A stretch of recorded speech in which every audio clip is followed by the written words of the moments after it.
Hello there folks, back again for another video. This one is another quick one as we're looking at a brand new reveal for the Middle-earth strategy battle game and the upcoming War of the Rohirrim set and associated gubbins and miniatures and everything else that is happening towards the end of this year of 2024. So the latest miniature that was shown off is Freca, Lord of the Westmarch, who is leading the forces of the Dunlendings and beyond against Helm Hammerhand and his kin on the tabletop. So yes, let's have a read of this one and see what it's like. So, Feld Eats Awake. It's time for another reveal.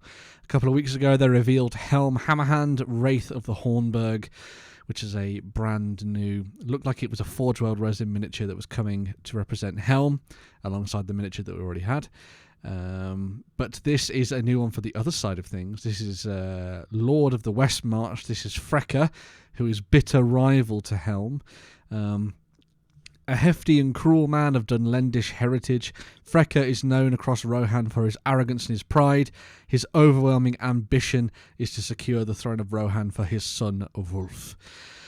In his vain aspiration that leads him into conflict with Helm, and we have a brand new miniature, as you can see here. Let's see if we can get a little closer on this boy. Very nice new miniature. Again, all sort of leading towards that kind of anime aesthetic that we've seen from the other miniatures, whilst also keeping it in line with some of the other stuff that we've seen recently in plastic for Middle-earth as well. Really like the sort of proportions and the facial details. I think they're absolutely fantastic. You've got a really good sort of frown on that fellow there, especially since some of the heads have been a little bit more suspect, shall we say, when it comes to a lot of the Forge World miniatures of late. Really like the armor design as well, and the big flowing cloak is also very cool, and the sort of raised fist is a good way to denote that he is a lordly character rather than and also a villainous one, because only evil people do that with their fists, I guess. Leading the rest of the Dunlendings against, and also his own kin, against the forces of Rohan. We have a look at this version of him as well, so we can get a little bit closer, which is always good to see. Really nice indeed. Lovely work on this one. I think it's going to be absolutely fantastic seeing people bring this one to life on the tabletop. We also got a little bit of detail of his rules as well. So no stat line or anything just yet, but we also have, despite being a Lord of Rohan, Freca can still call upon his ancestral peoples in times of war. His Dunlending heritage rule makes friendly Dunland fighters fight harder. So Dunlending heritage, as you can see here. Friendly Dunland warrior models within 6 inches of Freca gain a bonus of +1 to their fight value, which is very nice indeed. Especially if you're coming up against slightly more martial characters, you could potentially best them in a roll-off. If it comes up the same, you could always maybe get the drop on them. Also, getting the drop on regular Rohan warriors potentially as well with that one, which I think is a really nice bonus. He also has Claim the Throne, which is a great new ability that is fantastic for sort of boosting you up a little bit in the middle of a fight, and allows you to really focus on taking down the general with your general, which I think is quite nice. So Claim the Throne is should the path to the throne present itself, Freca will attempt to seize it with both hands, both meaty hands, and his followers will fight with redoubled fury. If the enemy general is removed as a casualty whilst within 6 inches of Freca, then for the duration of the battle, friendly Dunland models treat Freca as a banner with a range of 6 inches, which is pretty nice. That's going to be very handy for your rerolls and such. Be interesting to see how if banners retain how they worked, I suppose, in the new edition of the game when it comes out this year. But it doesn't seem like much has necessarily changed when it comes to the rules anyway. But yes, we'll talk about that a little bit more when we get to it later in this year. Otherwise, cool character, really interesting idea for them to drop into the game. Quite like the rules that he's got, which kind of fit the character, which is always nice to see.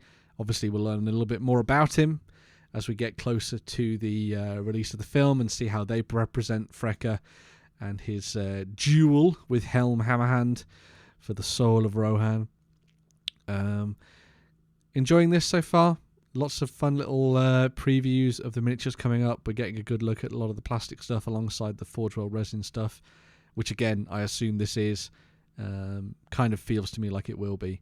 I'm really interested to see what they do for Hera and whether or not she is a plastic miniature or a resin one. Something tells me that she's going to be a big Forge World resin miniature that will have both mounted and on foot versions.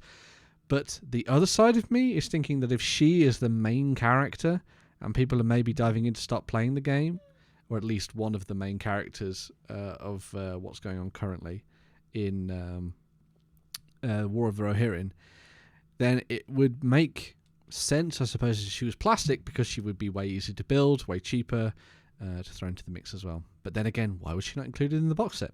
I suppose we'll find out when we get closer to the War of the Rohirrim's release. Let me know what you think of Freca. Do you like the miniature? Do you like the new rules? And are you going to be picking up the Lord of the Rings, the War of the Rohirrim, as it comes closer to release? There is a lot of stuff coming down the pipeline. Cannot wait to find out more about what they've got planned, dive into those rules and have a read of them. I'll be joining the rest of you, just like everyone else, on launch day probably for all this stuff. So I'm going to have a lot of fun diving in and enjoying myself in the world of Middle-earth. Once again, I sense a lot of painting of horses returning to my life. But there we go. Just a quick video to give you my thoughts on the new miniature for Freca. I think it looks really cool, again with the anime aesthetic, but not necessarily massively different from the way that it fits in with the rest of the range. As a lot of other people have said on live streams and stuff, a lot of the miniatures they've been doing recently that you wouldn't necessarily think of as being particularly Middle-earthy, when you actually look at them in the flesh, they do really fit in with the aesthetic of the range and everything as well. So maybe nothing to worry about on that front. But yes, make sure to let me know in the comments what you think of Freca down below. Like, share, subscribe, do all that good stuff. We'll be back with more stuff for Middle-earth and Age of Sigmar. I'm a bit of a fantasy kick at the moment. Make sure to go and watch those videos as well. But yeah, as a Middle-earth fan at heart, I can't wait to see what the rest of this year brings, and I will be joining the rest of you for all sorts of loveliness as we get closer to the release. But yes, I'll talk to you folks soon, and yeah, bye for now.